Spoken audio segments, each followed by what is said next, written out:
Debashree Assam Spain চেণ্টাৰলৈ সকলোকে স্বাগতম জনাইছো। আমি ইণ্ডিয়ান হিষ্ট্ৰী এটা সিৰিজ ষ্টাৰ্ট কৰিছো। এই ইণ্ডিয়ান হিষ্ট্ৰীটোত প্ৰথম মই এটা ভিডিঅ' আপলোড কৰিছো য'ত তোমাৰ মানৱৰ বিকাশ অৰ্থাৎ হিউমেন ইভলিউচনটো কিদৰে হ'ল, এই হিউমেন ইভলিউচনৰ পৰা আৰম্ভ কৰি কিনে আমি গোটেই এনচিয়েন্ট হিষ্ট্ৰীটো কভাৰ কৰিম। এই এনচিয়েন্ট হিষ্ট্ৰীৰ পিছত আমি মিডিভেল হিষ্ট্ৰী পঢ়িম, মিডিভেল হিষ্ট্ৰীৰ পিছত আমি মডাৰ্ণ হিষ্ট্ৰী পঢ়িম। আমি গোটেই হিষ্ট্ৰীটো এইদৰে চেপ্টাৰ ৱাইজ আমি কমপ্লিট কৰিবলৈ চেষ্টা কৰিম। আজি আমাৰ এই ক্লাছটোত হিন্দু সভ্যতা অৰ্থাৎ ইণ্ডাছ ভেলী চিভিলাইজেশ্যনৰ বিষয়ে আমি পঢ়িম। হিন্দু সভ্যতা বা হৰপ্পা সভ্যতা ইণ্ডাছ ভেলী চিভিলাইজেশ্যন আজিৰ পৰা 5000 বছৰ আগতে এই হিন্দু সভ্যতাৰ আৱিষ্কাৰ হৈছিলে আৰু এই হিন্দু সভ্যতাটো হৈছে আটাইতকৈ পুৰণি সভ্যতা। আমি ইণ্ডিয়ান হিষ্ট্ৰীটো পঢ়ি আছো আৰু এই ইণ্ডিয়ান হিষ্ট্ৰীৰ প্ৰথমটো মই ভিডিঅ' আপলোড কৰিছো যে মানৱৰ বিকাশ অৰ্থাৎ হিউমেন ইভলিউচন, মানৱৰ বিকাশ কিদৰে হ'ল আৰু আজিৰে আধুনিক মানৱ আমি কিদৰে দেখিবলৈ পালো সেই বিষয়ে মই প্ৰথমটো ভিডিঅ'ত তোমালোকক কৈছো যে মানুহবোৰৰ আগতে বান্দৰ আকৃতিৰ আছিলে। এই বান্দৰ আকৃতিৰ পৰা ক্ৰমবিকাশ হৈ কিনে মানুহৰ এই আধুনিক মানৱটো আমি দেখিবলৈ পাইছো। এই আদিম মানৱসমূহৰ লাহে লাহে ক্ৰমবিকাশ হবলৈ ধৰিলে।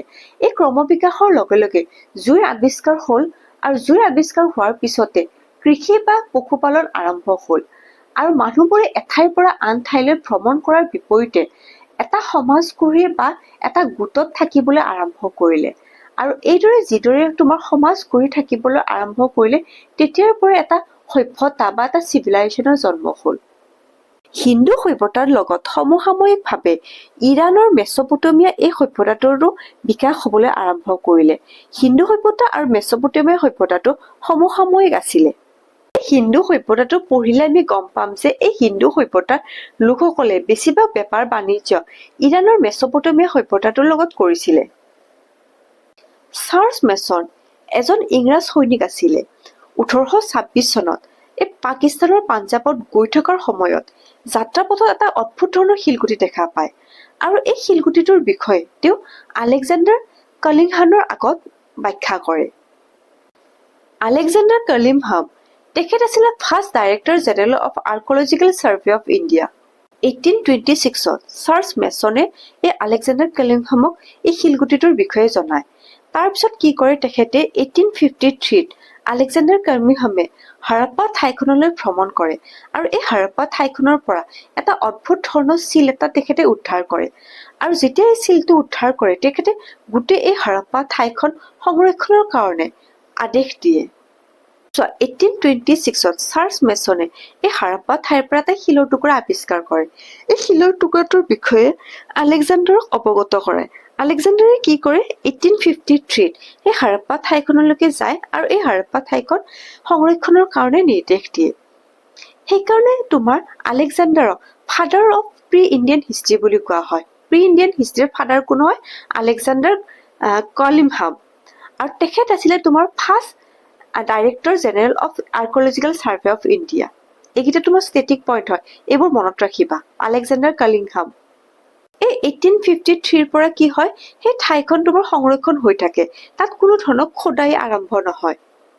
ইয়াৰ পিছত কি হ'ল 1821ত ছাৰ জন মেচন আৰু উইলিয়ামছন নামৰ এই দুজন ব্যক্তিয়ে কৰাচীৰ পৰা লাহোৰলৈকে এটা ৰেলপথ নিৰ্মাণ কৰাৰ বাবে সেই ঠাইখন খনন কৰিবলৈ ধৰে। ছাৰ জন মেচেল আৰু উইলিয়ামছন এই দুজন ব্যক্তিয়ে যেতিয়া খনন কৰিবলৈ আৰম্ভ কৰে এই খননৰ সময়ত মাটিৰ তলত সম্পূৰ্ণ দুখন চহৰ দেখিবলৈ পায়। এই হিন্দু সভ্যতাৰ প্ৰথমটো তোমাৰ ছাইট এই হাৰাপ্পা ছাইট বা হাৰাপ্পা চহৰখন আৱিষ্কাৰ কৰে কাৰণে এই সভ্যতাটোক তোমাৰ বহুতে হাৰাপ্পা চিভিলাইজেশ্যন বা হাৰাপ্পা সভ্যতা বুলিও কয়। হয়নে কিমান ইণ্টাৰেষ্টিং কথা? মাটিৰ তলত দুখন চহৰ।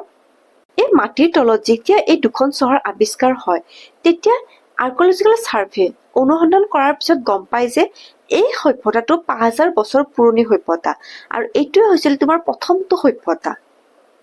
এইখন হৈছে তোমাৰ পাকিস্তান অকুপাইড ইণ্ডিয়াৰ মেপ হয় আৰু এই মেপখনত তোমালোকে দেখিবলৈ পাইছা এইটো হ'ল তোমাৰ ইণ্ডাছ ৰিভাৰ।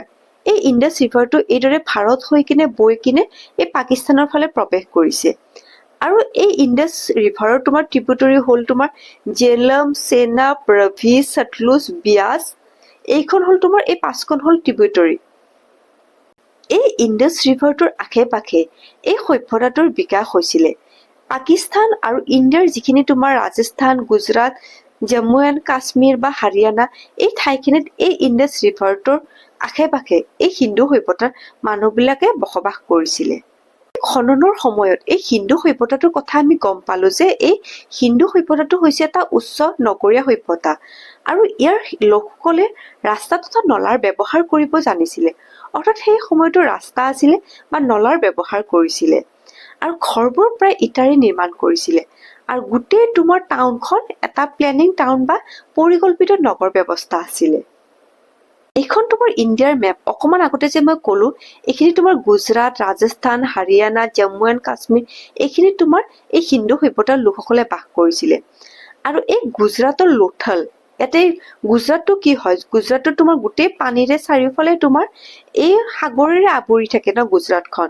এই গুজৰাটৰ লোথালখন তোমাৰ হিন্দু সভ্যতাৰ মুখ্য বন্দৰ বা পৰ্ট চিষ্টেম আছিলে। গুজৰাটৰ লোথাল এইবিলাক কিন্তু তোমাৰ ইম্পৰ্টেণ্ট ষ্টেটিক পইণ্ট হয়, এইবোৰ তোমাৰ কুৱেশ্যন আহি থাকে। গুজৰাটৰ লোথাল তোমাৰ মেইন ইম্পৰ্টেণ্ট পৰ্ট বা বন্দৰ আছিলে। হিন্দু সভ্যতাৰ মহেঞ্জোদাৰোত গ্ৰেট বাথ অৰ্থাৎ তোমাৰ ডাঙৰ স্নানাগাৰ এটা পোৱা গৈছে। এই মহেঞ্জোদাৰোখন তোমাৰ ক'ত আছে, বৰ্তমান তোমাৰ পাকিস্তানত অৱস্থিত। গ্ৰেট বাথ অৰ্থাৎ তোমাৰ বৃহৎ স্নানাগাৰ দেখিবলৈ পোৱা গৈছিলে মহেঞ্জোদাৰোত। এই মহেঞ্জোদাৰোত ব্ৰঞ্জৰ এটা ডেন্সিং গাৰ্লৰ মূৰ্তি দেখিবলৈ পোৱা গৈছে। এইটো এটা ব্ৰঞ্জৰ ডেন্সিং গাৰ্ল হয়। এই হিন্দু সভ্যতাক বহুতে ব্ৰঞ্জ এজ বুলিও কোৱা হয়, কাৰণ সেই সময়ত লোকসকলে ব্ৰঞ্জৰ ব্যৱহাৰ জানিছিলে। সেইকাৰণে সেই সভ্যতাক তোমাৰ ব্ৰঞ্জ এজ বুলিও কোৱা হয়। হিন্দু সভ্যতাৰ মুখ্য অৰ্থব্যৱস্থা আছিলে কৃষি আৰু পশুপালন। এই হিন্দু সভ্যতাৰ সময়ত কিন্তু লোহাৰ আৱিষ্কাৰ হোৱা নাছিলে। Iron is not found in the Indus valley civilisation. এইটো মনত ৰাখিবা দেই, এইটো পইণ্টটো। হিন্দু সভ্যতাত কপাহৰ খেতি কৰাৰ প্ৰমাণ পোৱা গৈছে।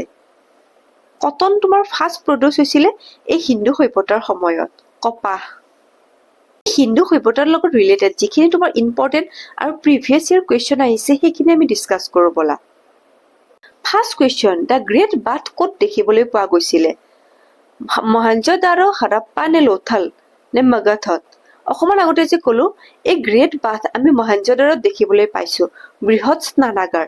এইটো তোমাৰ SSC 2015 চনত, 18 চনত আৰু 2021 চনত আহিছিলে। মষ্ট ইম্পৰ্টেণ্ট কুৱেশ্যন হয়।